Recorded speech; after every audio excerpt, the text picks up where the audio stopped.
Welcome to our weekly FanDuel show for NFL Week 2. Last week in Week 1, our cash lineup paid out money, and our GPP lineup min cash too. We'll try and keep that success rolling and give you the best possible player picks to maximize your success in cash and GPP lineups. All that coming up next.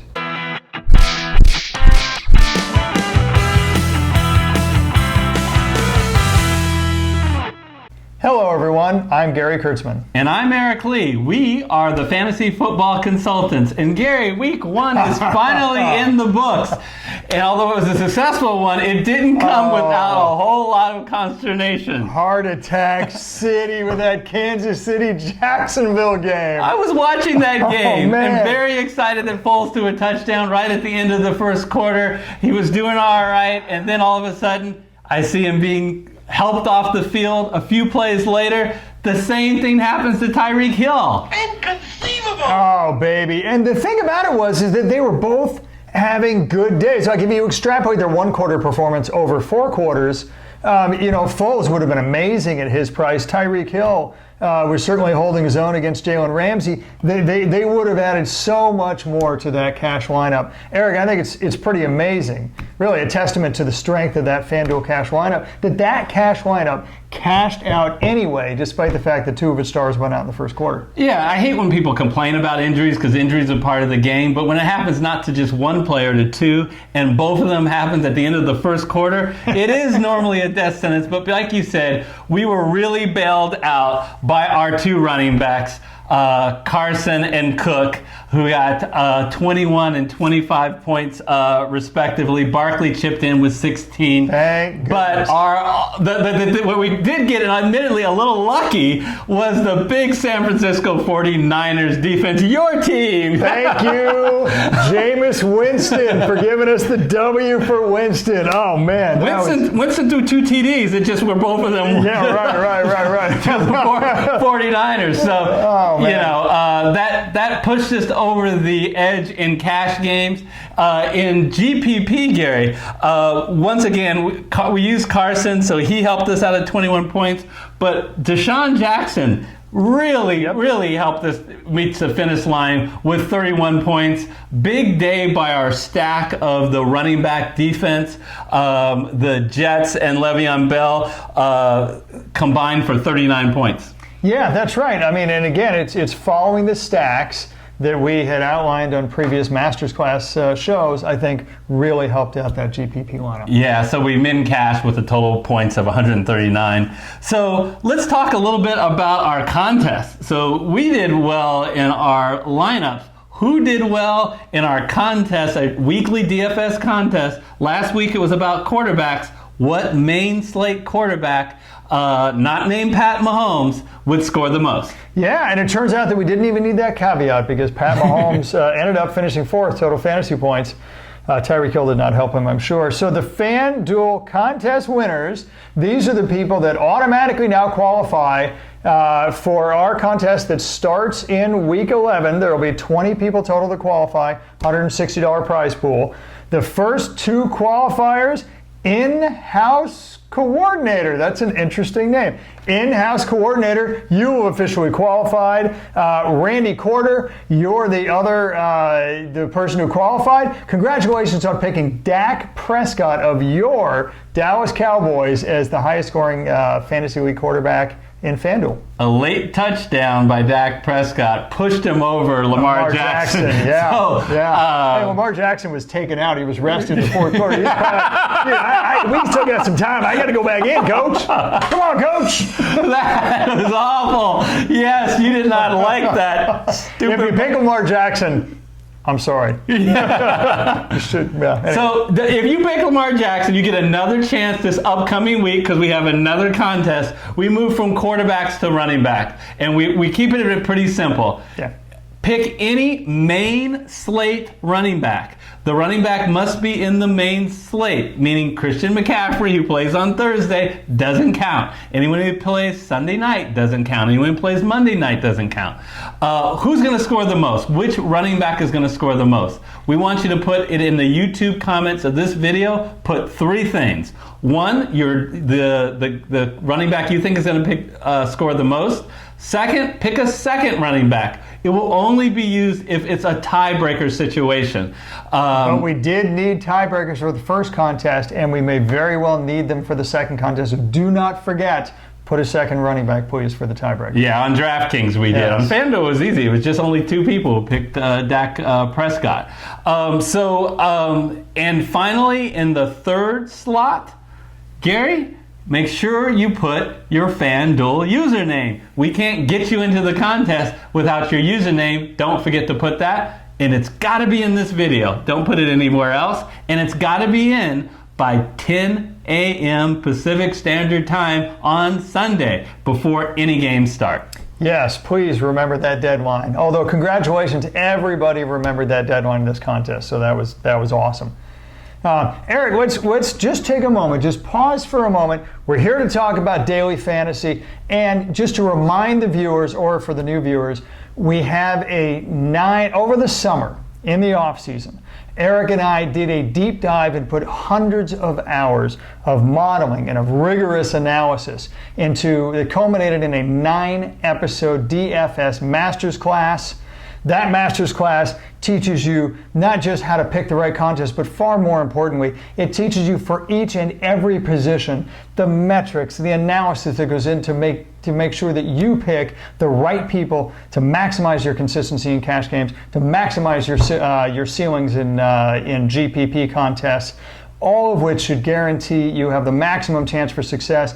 If you watch nothing else on YouTube relating to daily fantasy, please watch this 9-video DFS masterclass. It is well worth your time. And we have really appreciated the feedback that we have gotten so far on these videos. Thank you so much for sharing your comments in the YouTube comment section. We wanted to show you guys some of the comments that have come out. Gary, what are some of your favorites? Well, I'm looking at one right here. It says, great video, would say I'm a pretty good DFS player, but can always become smarter. That's PTA 1234. And I love that because this is not necessarily aimed at beginners. This is aimed at people with all levels, because there are tips and analysis that will literally help the beginner right through to the experienced player. Yeah, and in this comment says that. Thanks for the good advice. It's my first year playing fantasy, and you guys are sure helpful. And I like this one. I learned more during this one episode than I have in multiple top podcasts. Appreciate the shout out there, Ben Spinello. And Dugan says, this is seriously the hidden gem channel of YouTube. Really like that comment, because I know that we're smaller, and when we get found out, people are enjoying our content. That's great. We talked about the DFS contest, but it's not the only contest we're running right now. We have an NFL Survivor contest. It began in week 1. But because we allow 1 strike, it is not too late to join. So click on the card which is above our heads for that video, and you can enter your NFL Survivor pool. It's just you've got no margin for error. Any miss and you'll be out because you missed the first week. But what a great story it would be if you take home the Survivor pool that you started in week 2. Absolutely. All right, so we are ready to get into week 2 FanDuel picks. Let's go into our little FanDuel studio where we will come up with a cash lineup and a GPP lineup. Okay, so here we are in the FanDuel lobby. This is a cash contest here. And Eric, let's start at running back, because as we know from the DFS Masters Class series or from other of these weekly videos, look, the high-priced running backs, right, they will meet or exceed their expected fantasy point totals more than any other position. So in other words, if you're going to pay up for a top person in a position, make sure you do it at running back first. Yeah, we're not going to wait around to see, do we have enough money for it? We're just going to spend it now. Well, we're Congress. And we're Congress, there you go. And there are guys that I really like here, right? And let me talk about one in particular, Alvin Kamara, right? And not just because his nickname is Smile for the Kamara, which I think is nice. The reality is, this guy, he's $8,700. I think he's the best opportunity of anybody. I really do. And I'll say that for a couple of reasons. One is, look, he's guaranteed touches. So are some of the people around him, like Zeke Dog, Barkley, Kamara, right? The big three. What I love about Kamara is the Rams, it's such a great situation for him. First of all, Vegas implied points for this game is top 3 for any game in the NFL. And they expect it to go total over under, and they expect it to go back and forth. And the great thing about facing the Rams isn't just the high implied point total for the game, it's the fact that the Rams have a great cornerback tandem. So the way to beat the Rams is to pass the ball over the middle. Running is hard on them because of their great D-line. Passing over the middle is the way to go, and we've seen teams attack Rams like that over and over and over again. For the Saints, that's going to mean either their newly acquired tight end Jared Cook or their pass-catching running back Alvin Kamara. I think we can expect this guy to get anywhere between, say, 6 to 10 or 11 targets in the game. I think he's going to be used pretty heavily in the aerial attack to go along with his typical 15 to 20 touches on the ground. That's incredible volume in a high-scoring game. Eric, I just love the opportunity here. Yeah, everyone remembers the controversial playoff game, but they played in the regular season game where they combined. It was 45 to 35. So that's 80 total points. So this is a game that we love to attack. So we'll pick Alvin Kamara. And Gary, we're going to pair him with his old buddy, his old running back buddy, Mark Ingram. Now, of course, Mark Ingram's not on the Saints anymore. He's taken his show to Baltimore, which has even been better because he's the guy in Baltimore. Go back to our masterclass. What do we look for a running back? We would love to have someone who's home. We'd love to have someone who's favored, especially if at least by 7 points. And we would love someone who gets the goal line catches and a lot of touches. Check, check, check, and check for Mark Ingram. And I really like the game script here against Arizona. Oh, yeah, absolutely. I mean, the reality is Baltimore is going to be running all day long. That's the recipe to beat Arizona.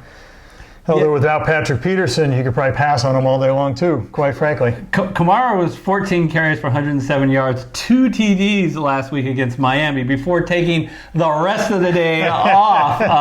But in the middle of the third quarter, this is a great situation. When he gets to play a full game, I'm pretty excited. Oh, absolutely. So we started off with our running backs, Kamara and Ingram. We're looking pretty good. Eric? I just want to say the other player who's the exact same price, who we went back and forth, is Derrick Henry, who also is at home, who also is favored, who also is playing a team that has a weaker rushing attack. But we went for Mark Ingram he's a bigger favorite, and he's probably going to be more involved in the passing game. Even though that Mark Ingram didn't catch a pass last week, he is a guy who has the ability in his Saints days to catch passes, and I think we'll see it this week. Yeah, absolutely. And Derrick Henry, when they fall behind, I worry just a little bit because they take him out on third downs. Let's go to wide receiver. Yep. Okay, and wide receiver, boy, I'll tell you, there's a number of wide receivers who I think are going to look really good. And I hate to sound like a broken record, but I'm going to go back to the games that we want to target because of the high point total, and that is the Rams and the Saints. And in this case, Eric, I'm going to pick a Ram that just seems perennially underpriced. I'm going to scroll down a little bit here until I get to my little Cooper Kupp. There goes Brandon Cooks. There goes Robert Woods, always ahead. And here we are, my little Cooper Kupp, 6,800. Now look, you're facing Marshawn Lattimore and the New Orleans Saints defense, okay? I'm not going to argue they're not a quality defense. What I am going to argue is, you always have Lattimore playing on a receiver that's outside. Okay. Now, which receiver is going to play on the outside, or which receiver is going to play on Lattimore's side of the field is a little bit unclear. But I'll tell you who won't be playing there, and that's their slot receiver, Cooper Kupp. By the way, the same Cooper Kupp who was in the top 3 in red zone targets and the top 10 in total NFL targets on a per game basis last year. I say per game because, of course, he got injured and he missed multiple games. But the reality is he is just a fantastic opportunity, and he should really shine in a game like this where some of the outside receiver routes are going to be taken away. Over the middle, again, is going to be pretty popular. Whether that's going to be Gurley, whether or not that's going to be Malcolm Brown, who is surprisingly featured more in that offense, or whether that's going to be the slot receiver Cooper Kupp. I just love the opportunity. I just think this is an important point to note. If you look back at last year, obviously Cooper Kupp was hurt a lot of last year, but the Rams were dominated by Todd Gurley. He took so much of that offense. Gurley is not the Gurley of the past. He's the one that's going to watch his pitch count, and Malcolm Brown is not Todd Gurley from last year. So everybody else, including their passing game, have more opportunities than they did in the past. Yeah, absolutely. And in a game like this, where there's going to be a bunch of passes over the middle, you definitely want Cooper Kupp. We're going to continue the trend of picking, we think, really quality wide receivers at a very good price. Let's go over to Buffalo and their top target, John Brown, at 6,300. He faces the New York Giants. So he had a great game last week against the Jets. He's clearly Josh Allen's favorite target, likes to throw deep to him. Dallas, against these same Giants, threw for over 400 yards, Dak Prescott. So this is a very friendly matchup for Josh Allen and John Brown, and we like him here. Yeah, and John Brown got 10 targets, which far and away led Buffalo, which is so impressive considering he's the outside speed receiver. Yeah. Usually guys like that get 4 or 5, maybe 6 shots a game. They lead in air yards, but they don't lead in targets. This guy, John Brown, is special because he leads in air yards by a country mile, and he also leads in targets. Just tremendous opportunity. Love him. And, let's just keep going. We talk about receivers who have real value. I almost, we talked about the free square running back concept. Oh, here right? we go. The running back, absolutely. The running back where somebody gets injured or somebody leaves the team or somebody isn't playing, and so the backup running back is wholly mispriced because, of course, he gets all that opportunity. That's Terrell Williams. He just happens to play wide receiver. Antonio Brown was going to get 100 catches a year. It's almost a given with Antonio Brown. He's in New England now, as most of you know, of course. They all have to go somewhere, and oh, baby, are they seeming to go to the tight end Waller and the wide receiver here with Terrell Williams. They are soaking up the targets. This is the most highly targeted person on the Raiders. You can expect that same volume all year, and maybe because it was a Monday night game, so FanDuel updates its pricing on Monday, and so they can't always take into account the Monday night games. Maybe they can. They update it before the game. Yeah, maybe it's that. Maybe it's just that, who knows what their algorithm is, that they're just taking a look. It's a certain percentage based on what he did last year, which for San Diego wasn't, or now LA wasn't the same opportunities he had in Oakland. Whatever the reason is, just take advantage of it. He is a huge value, and you might notice that I'm going all the way down here. Whoops. Yes, $5,900. That is incredibly cheap. He is facing Kansas City, and while Kansas City has a great offense, their defense has been very porous. Last week, the stellar, and I am using that in quotations, the sarcasm of Nick Foles and Gardner Minshew, mostly Gardner Minshew, threw for 350 yards against them. So a lot of that is game script, but I think it's going to be the same situation with Derek Carr and company are going to get behind, and I think they're going to be throwing a lot. And don't forget, Derek Carr's offensive line kept him clean all game long. Yeah. Right, that's a strong offensive line. And Kansas City's defensive line is not as good as the Denver's defensive line. So I think that's going to hold up well, and that's a whole lot of volume there for Oakland. Okay. So let's go to tight end. And I want to talk briefly about someone who we will not pick at 6,400 because honestly, we couldn't afford him, is Evan Ingram. He's starting to creep up there with the big boys, but he's still a reasonable price. The Giants' passing game, okay, Odell Beckham Jr. is gone. Golden Tate is suspended, and Sterling Shepard now has a concussion. If you watched the masterclass, what we told you was, even if Shepard plays, traditionally guys coming off a concussion, they may play, but they aren't targeted nearly as much. Who will likely eat all that up? Evan Ingram. So if you can afford him in your lineup, we like him. We can't, but we're really happy about the bargain we can get at $5,900, $500 less in Delaney Walker. And we love the matchup. Look how poorly the Indianapolis Colts play against tight ends. Lots of opportunity for Delaney Walker. He proved, Gary, he's healthy after being hurt all last year. Absolutely. And it's undeniable that there's a great rapport between him and Marcus Mariota. He sees Walker as his security blanket. And I'm not going to make the joke anymore that Walker's not a last name. It's what he uses to get on the field. I think I just made that joke. But we're happy with Walker at the tight end spot. Well, don't forget, this guy was a top 6 tight end for the last 5 years. Now, granted, he didn't play that was previous to last year. He didn't play last year because of injury, but it looks like he's coming back. And, maybe just given the fact that he didn't put any more mileage on his tires last year, he got to take the year off, other than, of course, rehab. The reality is he's looking just like he's the 2017 version of Delaney Walker. And the 2017 version of Delaney Walker wouldn't be nearly $5,900. So just a tremendous value. So let's go up back to quarterback. Now we kind of have an idea of the total cost. Remember, defense is always priced lower, so we can see we can spend an average of $6,300, but because we're going to pick a defense, we probably can spend a little bit more. Mm-hmm. So we don't necessarily have to be cheap at quarterback, but Pat Mahomes, we apologize, you are too expensive for us.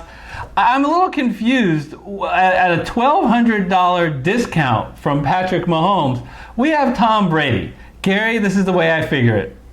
They're placing Miami. The Baltimore Ravens put 59 on Miami. Most of that through the air. Most of that through the air.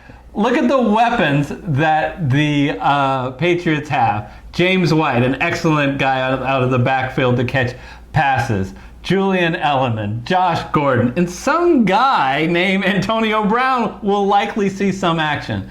Now, we can sit here and debate who is going to catch the passes, or we can play Tom Brady, and it doesn't matter. As long as he's throwing it, and as long as he's healthy, he will be the one throwing it. So let's slot Tom Brady here. Yeah, if Lamar Jackson could throw for over 400 on these guys, surely Tom Brady can. Yeah, and he has good history against Miami. Threw for 3 TDs both times he faced Miami last year for an average of greater than 300 yards. Absolutely. So, Eric, let's go down to the flex position here.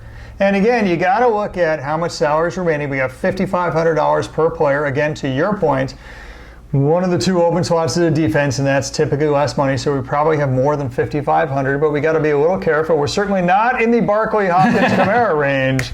That's going down the tubes, but there are a couple of guys down in a much more reasonable. We got to get under $7,000.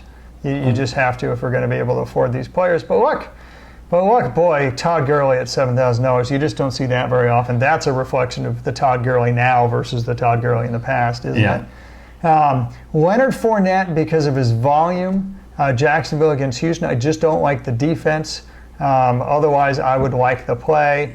But we're getting down here to Damian Williams, Kansas City at Oakland. And again, remember that incredibly high Vegas implied point total with the over-under. I love Kansas City's implied point total, which is one of the top 3, for the NFL game slate.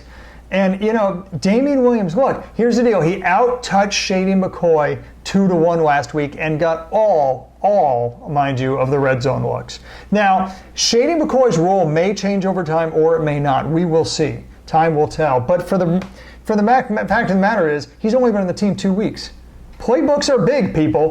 They don't get memorized, they don't get practiced, and you don't earn the coach's trust on larger than a handful of plays in 2 weeks. It just doesn't happen. So let's table the shady conversation for another week. For this week, I think you'd expect Damian Williams to clearly be the RB1 in what stacks up as an incredible opportunity for the Kansas City Chiefs, points-wise, yards-wise, and a lot of red zone opportunities. I like Damian Williams. All last year, Gary, the most valuable player on Kansas City and their offense has been Tyreek Hill. The fact that he is out in this game, his replacement is not going to be able to pick up that slack. Guess what? Sammy Watkins is not going to score 3 TDs and get 100 and some odd yards that he got every week. So it's going to be dispersed, and I really believe Damian Williams is going to benefit from that. Yeah, and the fact of the matter is you tend to attack Oakland on the ground more than the air anyway, and so I think you can see the 22nd. And he can do both. He can do both. He can catch the passes, and he can get the running. So, and just a lot of opportunity there for Damian Williams. We're going to and they're big favorites. Love to get the running backs that are big favorites. That leaves us exactly $4,500, I believe. Yeah, let's go back down and so you see the top. Quite intentionally, we are excited. It is inconceivable that the Chicago Bears, who are in real life the best defense in football, is what? 1, 2, 3, 4, 5, 6, 7, 8th in defenses on FanDuel. Against an offense that in real life has to be looked at as a bottom 5 offense at this point. And they didn't get to see how poorly they played with the Raiders. Yeah. In case you missed the game, the Broncos did not score a touchdown until very late in that game against the Raiders defense, which is no comparison to the Bears, who really stymied Aaron Rodgers and the Packers. Held them to 10 points, had 5 sacks. Meanwhile, the Raiders had 3 sacks against these same Denver Broncos on Monday night. Wow, I don't see Chicago going 0-2 here. So I think that they're going to win this game, and if they can get ahead, they're going to put Denver's offense in a world of hurt. Yeah, don't forget, the Raiders do not have a single solitary pass rusher with any pedigree whatsoever. Their best pass rusher by far is the rookie that they drafted early in the first round that most people thought would last until the end of the first round. And again, that's a rookie. Go back to your fantasy football draft. When was the first Bronco selected? Wasn't in imagine what Chicago can do, for God's sake, this Denver offensive line. So, yeah. Chicago Bears, it's shocking to see them only $4,500. Yeah, I believe they're the most expensive defense on DraftKings. But we get a real discount here on FanDuel. So, real quick, our cash lineup for FanDuel is Brady at quarterback, Kamara and Ingram at running back, Kupp, John Brown, and Tyrell Williams at wide receiver. The tight end is Delaney Walker, Damian Williams at the flex, and that Chicago Bears defense. So let's take a look, and let's hope that these guys all play the game. No one on this roster is allowed to leave at the end of only one quarter. So we're going to switch over to our GPP lineup. We're looking for more volatility here, and we're going to start off, of course, by stacking. And Gary, I can tell you that the stack that I just really liked on FanDuel, at a discounted price, Jared Goff is only $7,600, even $200 less than Tom Brady.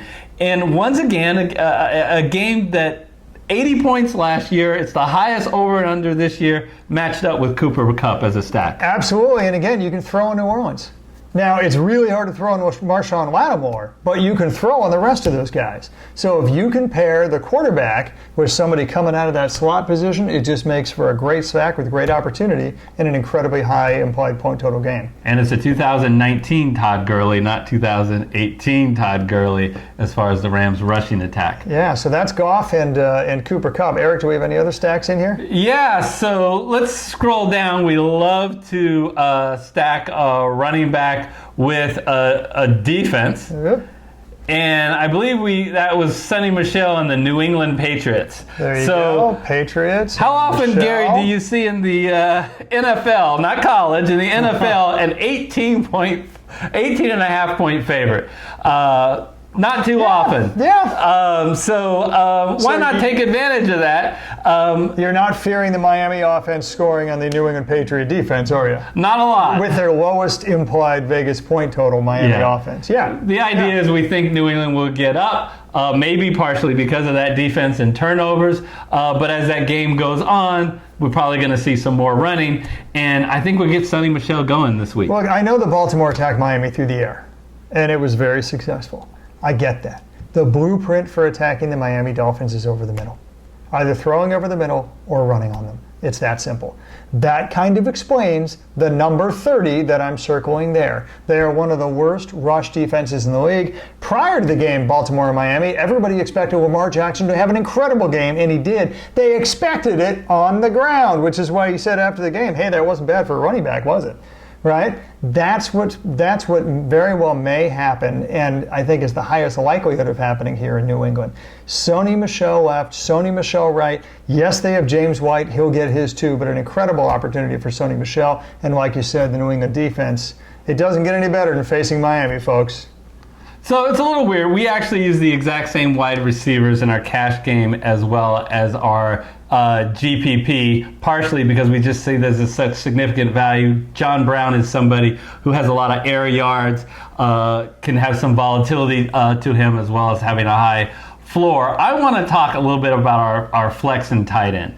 So I put Giovanni Bernard in the flex, and the reason is if Joe Mixon does not play, he's questionable right now. I think it's more likely that he will play than not. But if he doesn't play, Giovanni Bernard is a wonderful opportunity against the Niner defense, who, I'm sorry, Gary, I know it's your Niners, but they let, and hold on to this. They won! Former Hall of Famers, Peyton Barber. Oh, I'm going after Seattle next time. Oh, it's on like Donkey Kong now, baby.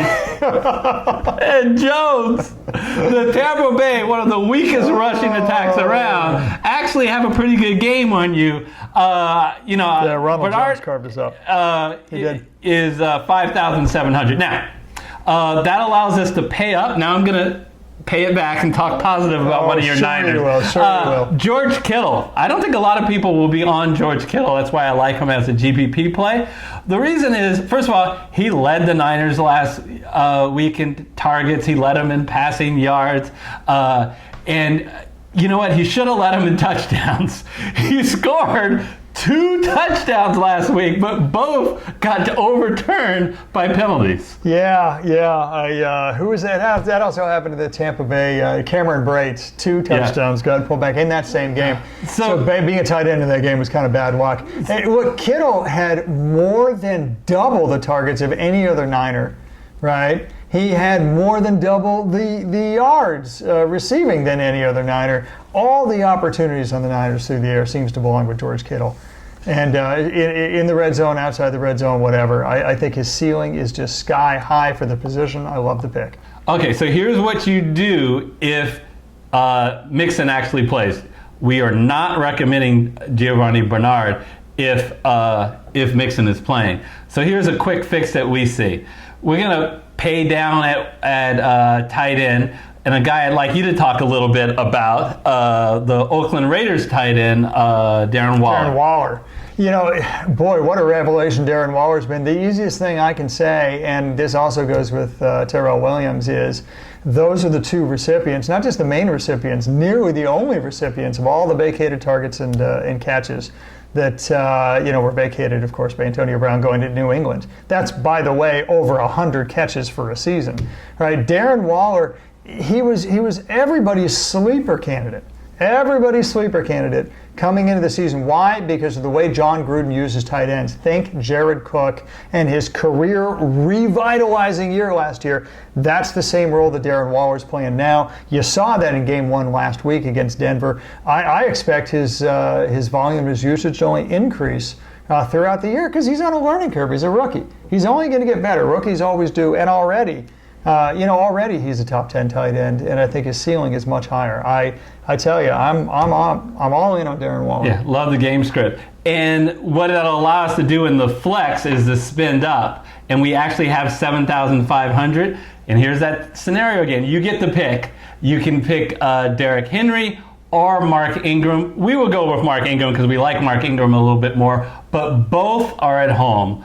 Both are bell cow backs, and both will have a favorable game script as they are favored, especially Baltimore. So we're going to slide Mark Ingram in there, and I think he'll get involved a little bit in the passing game as well finally this week. Yeah, absolutely, as he did all last year with New Orleans. So it's your choice. You might even like that, even if that lineup even more, even if Joe Mixon is out. So you can choose. We want to give you the different options. So I'll read you our GPP lineup is Goff at quarterback, Sonny Michel and Alvin Kamara at running back. The same wide receivers in the cash game, Cooper Kupp, John Brown, and Tyrell Williams. Assuming Joe Mixon does not play, George Kittle at tight end, Giovanni Bernard at running back, and the Patriots defense. If Joe Mixon does play, then we'll have Darren Waller at tight end, along with Mark Ingram at running back. Gary, any final comments about our GPP or cash game lineup? I think we've used stacks well. I think we've used players that have incredibly high ceilings, and I love the value plays in the receiver. I think we're well situated. Yeah, some of you may think a couple of these guys are a bit chalky. It's up to you. If you want to slide one guy out and put one of you guys are on that you think is going to be less owned, that's fine. I feel good about this lineup. So, if you made it this far to the video and you haven't yet, please smash that like button and go ahead and hit the red subscriber button, followed by the bell icon to be notified of all our future videos, including you'll want to catch our Survivor video. We'll put that on the screen, as well as we do the same type of video for DraftKings. We'll put that on the screen. And then finally, if you missed our DFS masterclass, if you play daily fantasy, which you probably do if you play this, don't miss this. We'll put that playlist on the screen. And until next time, we'll see you then. See you next time.